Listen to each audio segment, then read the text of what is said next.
നമസ്കാരം. മാനവസേവ, മാധവസേവ ഏവരും കേട്ടു കാണും.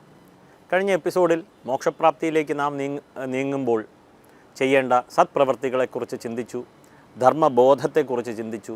ഇന്ന് നാം സത്കർമ്മം എന്ന് പറയുമ്പോൾ തന്നെ മുമ്പ് പറഞ്ഞതുപോലെ നേരെ അമ്പലത്തിലേക്കാണ് ചിന്ത.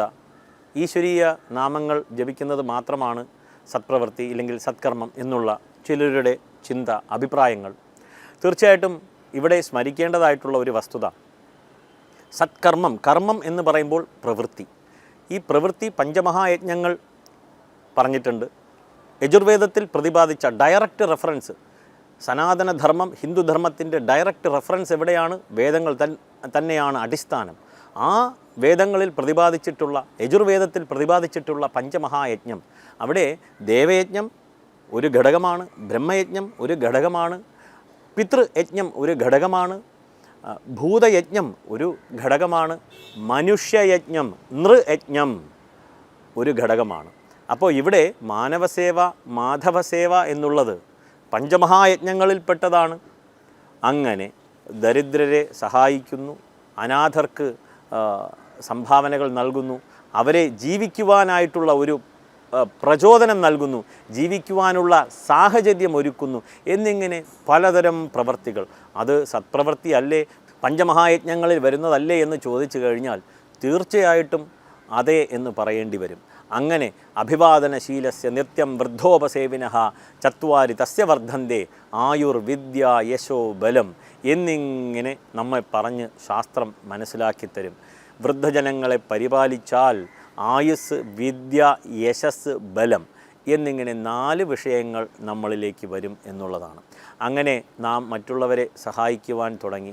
ഇതിനാരുടെയും ഉപദേശങ്ങളൊന്നും വേണ്ട. മനുഷ്യൻ്റെ ഉള്ളിൽ തന്നെ ഉള്ള ഒരു പ്രേരണയാണ് സേവന ബുദ്ധി എന്നുള്ളത്. ഇവിടെ ചിന്തിക്കേണ്ട ഒരു വിഷയം, ദാനം നൽകുമ്പോൾ, വലതുകൈ കൊണ്ട് ദാനം നൽകുമ്പോൾ ഇടതുകൈ അറിയുവാൻ പാടില്ല എന്നുള്ളതാണ്. ഇന്ന് ചിലർ എന്തെങ്കിലും ഒരെണ്ണം ചെയ്യുന്നു, 10 കിലോ അരി വിതരണം ചെയ്യുമ്പോൾ 50 കിലോ അരിക്ക് ചിലവാകുന്ന തുക കൊണ്ട് ബാനർ അടിക്കുക എന്നുള്ളതാണ്. ചിന്തിക്കേണ്ട വസ്തുതയാണ്. ഇവിടെ ബാനർ അടിച്ചത് ദോഷപ്രവൃത്തി എന്നുള്ളതല്ല. 10 കിലോ കൊടുത്തതിൻ്റെ സത്പ്രവൃത്തി എന്തായാലും അതിൻ്റെ ഫലമുണ്ടാകും, ഇല്ല എന്ന് പറയുന്നില്ല. പക്ഷേ അത് വലതു കൈ കൊണ്ട് കൊടുക്കുന്നത് ഇടതു കൈ അറിയാതെ ചെയ്യുകയാണെങ്കിൽ ആ ഫലം 100 ഇരട്ടിയാകും എന്നുള്ള വസ്തുതയാണ്. ഒരുപാട് പേർ ദാനം നൽകുന്നു, സമൂഹത്തിൽ സേവനം ചെയ്യുന്നു, അവരുടെ പേരുകളൊന്നും തന്നെ വെളിപ്പെട്ടിട്ടില്ല, അറിയത്തില്ല. കാരണം വേദം എഴുതിയത് ആരാണ് നമ്മളിലേക്ക് എത്തിച്ചത്? ഈ അറിവുകളെല്ലാം എവിടെ നിന്ന് വന്നു? അറിയില്ല. അതുതന്നെയാണ് ഒരു സംസ്കാര രൂപേണ നമ്മളിലേക്ക് എത്തിയത്. ഭാരതീയ സംസ്കാരം അത് തന്നെയാണ്. ആര് എന്ത് എപ്പോൾ എങ്ങനെ ചെയ്തു, എവിടെ ചെയ്തു, ഒരു പിടിയുമില്ല. സത്പ്രവൃത്തി ചെയ്ത് മുന്നോട്ട് പോകുന്നു എന്നുള്ള വസ്തുത. അപ്പോൾ ദാനം നൽകുമ്പോൾ ദയവ് ചെയ്ത് മനസ്സിൽ വെക്കുക, നമ്മളല്ല ദാനം ചെയ്യുന്നത്, ഈശ്വരൻ നമ്മളെക്കൊണ്ട് ചെയ്യിക്കുകയാണ്. കാരണം ഓരോ ഭിക്ഷക്കാരനും നമ്മൾ പൈസ കൊടുക്കുമ്പോൾ മനസ്സിൽ അറിയാതെ പറയുകയാണ്, കൊടുത്ത് നീ നിന്നെപ്പോലെ ഇരിക്കുക, കൊടുക്കാതെ എന്നെപ്പോലെ ആകരുത് എന്നുള്ള വസ്തുതയാണ്. ഈ ഒരു വാക്യത്തിന് മതങ്ങളുടെയോ സംസ്കാരത്തിൻ്റെയോ പിൻബലം ആവശ്യമില്ല. കൊടുത്ത് നീ നിന്നെപ്പോലെ ഇരിക്കുക എന്നുള്ളതാണ്. ഒരു ക്ലാസ്സിൽ ചോദിക്കേണ്ടി വന്നു, വേദിക് മാത്തമാറ്റിക്സ് ഇന്ന് പ്രബലമാണല്ലോ, 10 - 2 എത്രയാണെന്ന് ചോദിച്ചു. എല്ലാവരും 8 എന്ന് പറഞ്ഞു. പക്ഷേ 10 - 2 20 ആണെന്ന് പറഞ്ഞു. വേദിക് മാത്തമാറ്റിക്സിൽ അങ്ങനെയാണെന്ന് പറഞ്ഞു.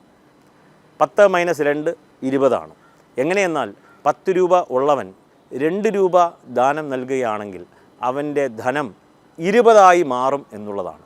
അപ്പോൾ 10 - 2 20 തീർച്ചയായും ആ ദാനം കൊടുത്ത് ശ്രേയസ്സിലേക്ക് നീങ്ങുക എന്നുള്ള ഒരു വസ്തുതയാണ്.